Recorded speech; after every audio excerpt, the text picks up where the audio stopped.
మానవాసురుల మధ్య సమరభేరి మ్రోగనుంది. అసురగణం భీతిల్లే శక్తి ఉన్న ఆ మణి దుష్టుల చేతుల్లో పడి ఈ బ్రహ్మాండానికే పెనుముప్పుగా మారేలోగా ఆపడం నీ వల్లే అవుతుంది.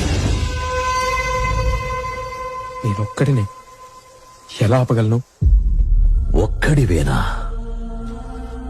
అరికాలు విదిలించి మహాసముద్రాన్ని లంఘించినవాడు,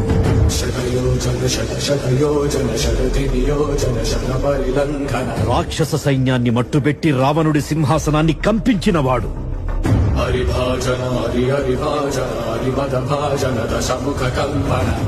చిన్న నిప్పురవ్వతో లంకా నగరాన్ని అగ్నిలో అలికినవాడు,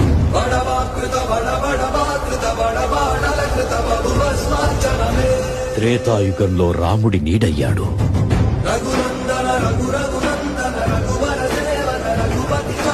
ద్వాపర యుగంలో కృష్ణార్జునుల రథకేతనమై గర్జించాడు, కలియుగంలో ధర్మం కోసం పోరాడే ప్రతి ఒక్కరి వెంట ఉన్నాడు. నీ వెంట ఉన్నాడు. ధర్మ కర్మ నిర్వహణ కోరిన దర్పకోణ దుర్జయ సమమౌనని చాటిన నాటి పురాణ ప్రబోధం జరతులుగా